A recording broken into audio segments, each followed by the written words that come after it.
Dear students, आज हम आपके लिए रशियन रिवॉल्यूशन का दूसरा वीडियो लेके प्रस्तुत हुए हैं। ये टॉपिक हमारा स्टार्ट होता है a support for socialism. 1870s तक सोशलिस्ट आइडियाज़ यूरोप में फैल चुकी थी, पॉपुलर होती जा रही थी और सोशलिस्ट ने अपने प्रयासों को और तेज करने के लिए, अपने प्रयासों को कोऑर्डिनेट करने के लिए एक इंटरनेशनल ऑर्गेनाइजेशन की स्थापना की। द सेकंड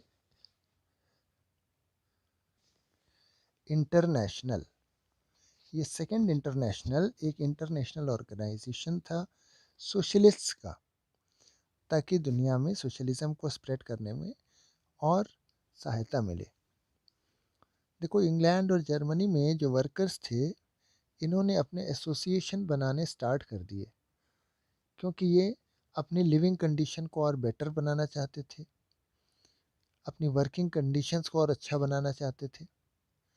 इन्होंने फंड्स भी सेटअप किए ताकि जो इनके ऑर्गेनाइजेशन के मेंबर्स हैं, इनके परेशानी में इनकी सहायता की जा सके।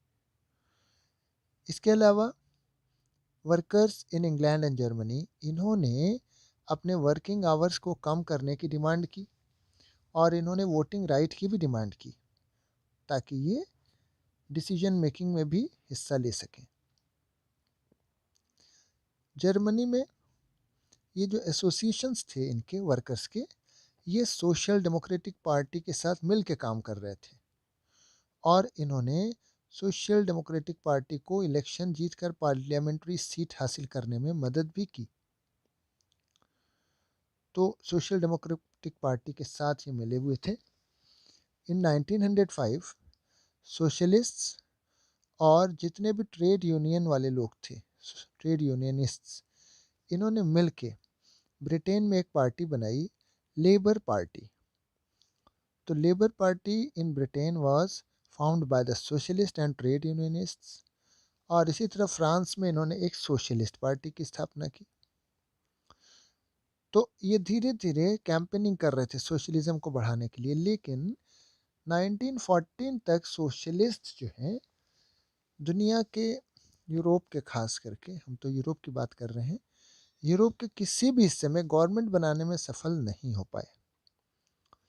इनके जो विचार थे, इनकी जो आइडियाज़ थी, इन्होंने लेजिस्लेचर को प्रभावित तो किया, जो लॉज बने उसमें इनकी आइडियाज़ को इंक्लूड तो किया गया, लेकिन गवर्नमेंट कंजर्वेटिव्स, लिबरल्स और रेडिकल्स की ही बनती आई। Never this socialist were able to come to power. अब हम अपने सेकंड मेन टॉपिक पर आते हैं, द रशियन रिवॉल्यूशन।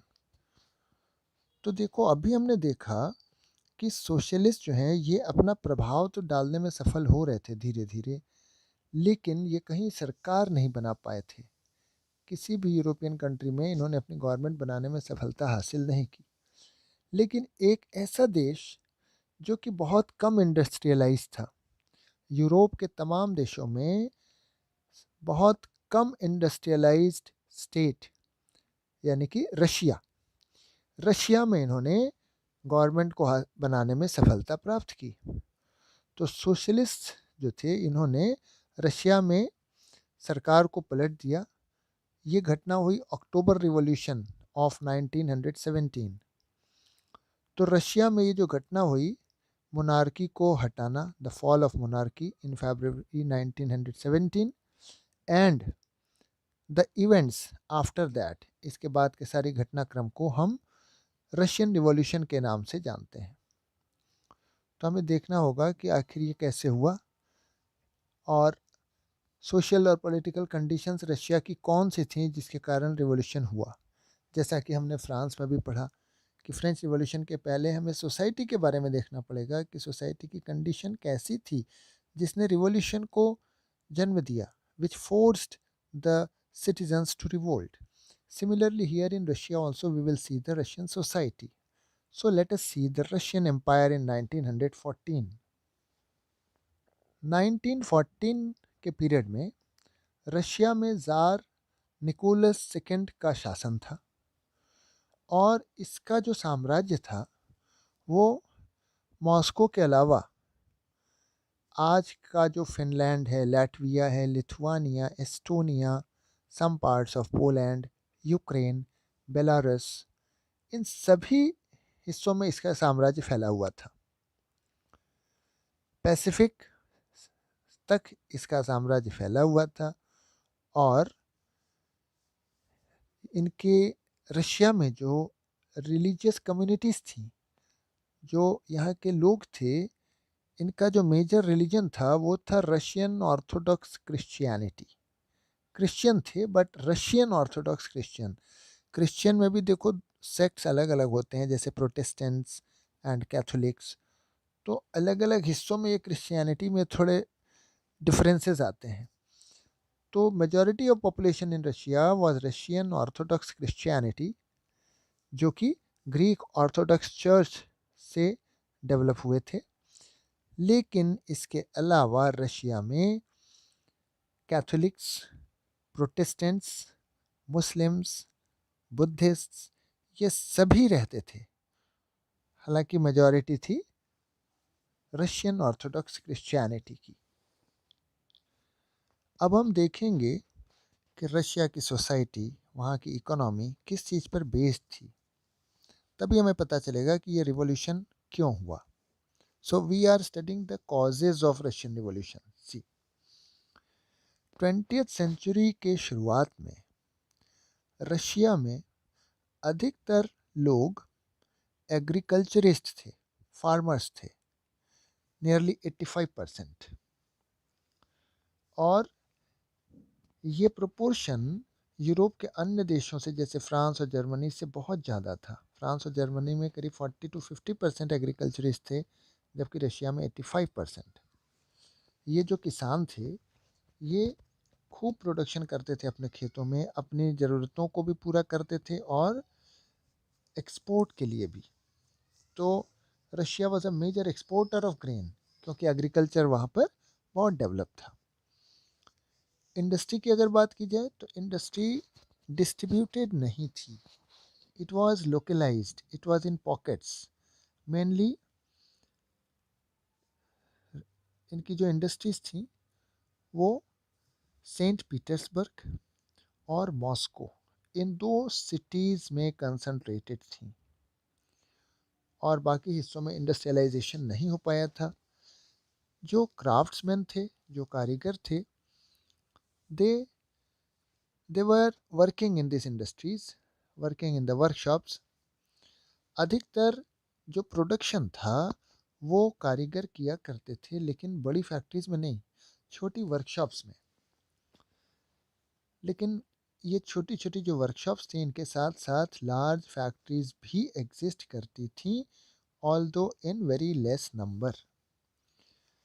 1890s के पीरियड में बहुत सारी नई फैक्ट्रीज रशिया में लगी, जब रेलवेज डेवलप हुई और फॉरेन इन्वेस्टमेंट इंडस्ट्री में लगा। मतलब देश के बाहर से पैसा लगाया लोगों ने, फॉरेन इन्वेस्टमेंट लगा, जिससे इंडस्ट्री डेवलप हुई और रेलवे लाइंस भी डेवलप हुई।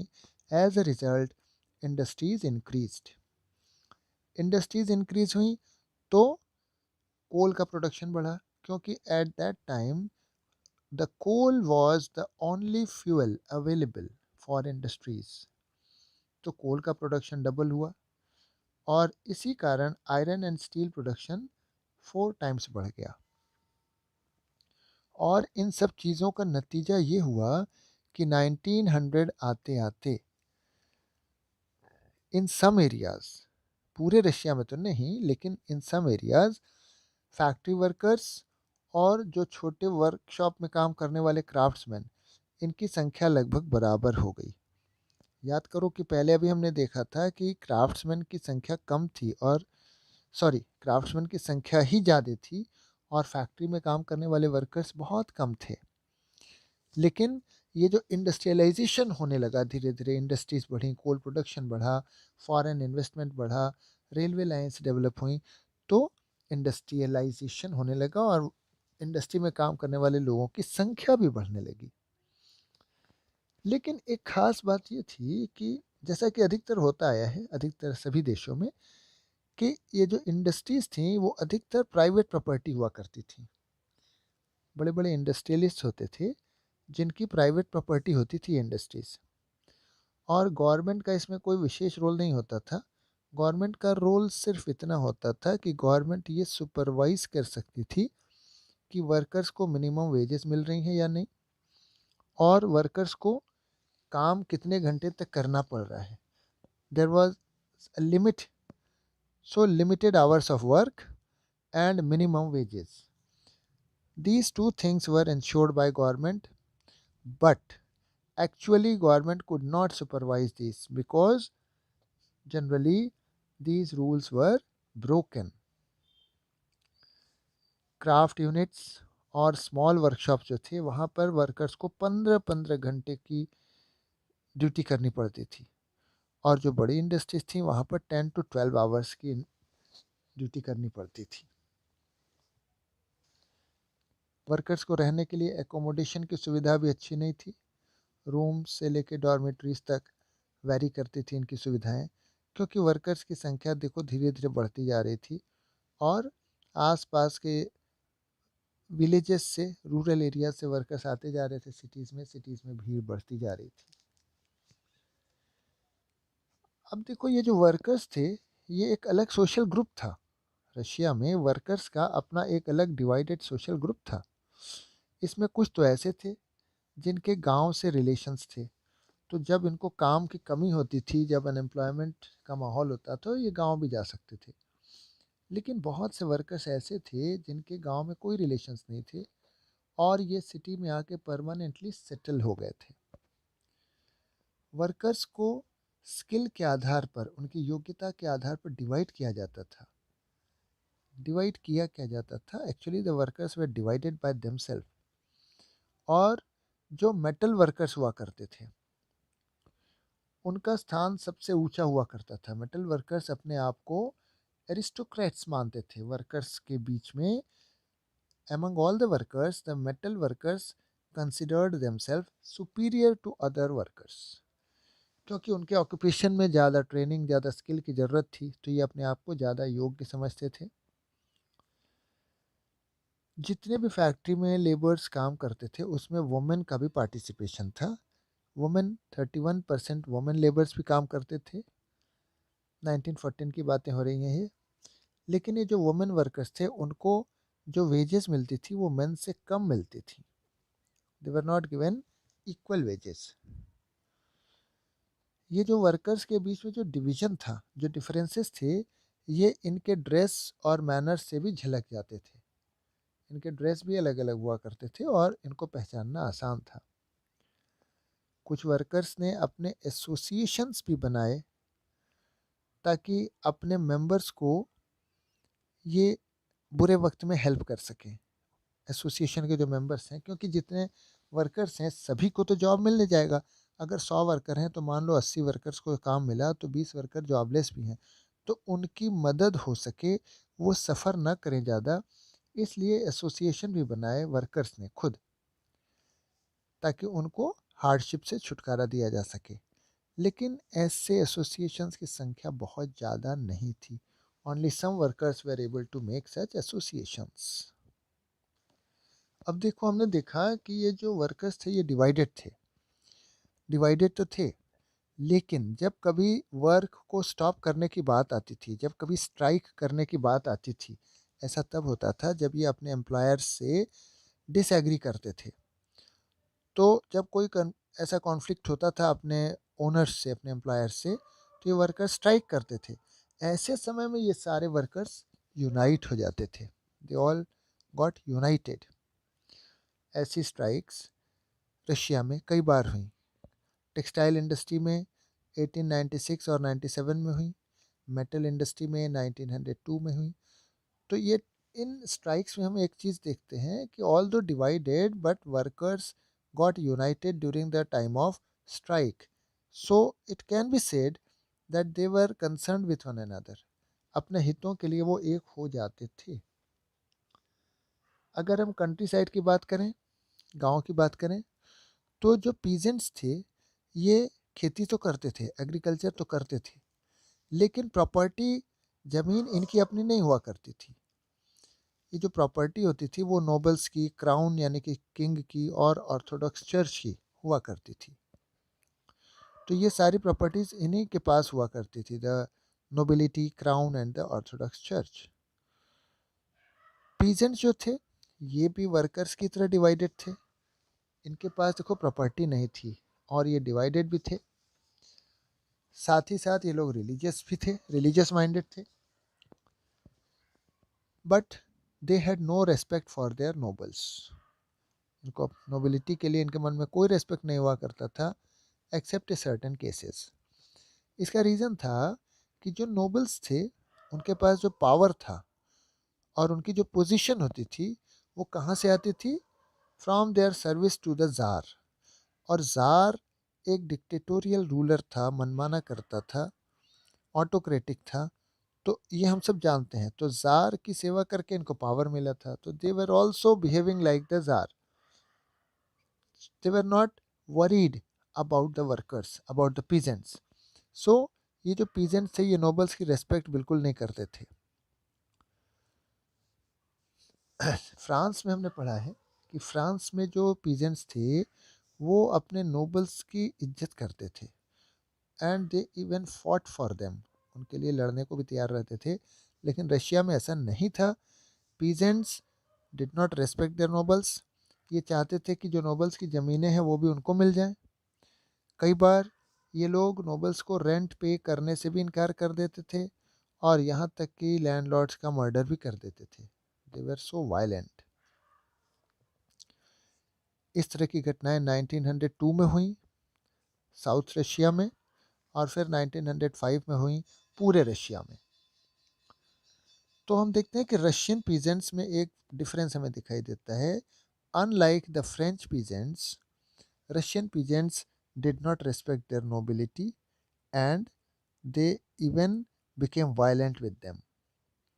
एक और अंतर था रशियन पीजेंट्स में। ये लोग अक्सर पीरियडिकली, मतलब एक रेगुलर बेसिस पर अपने लैंड को पूल करते थे, मतलब अपने ज़मीन पर मिलजुल के एक साथ खेती करते थे, अलग अलग नहीं, मिलकर। Pool there land together.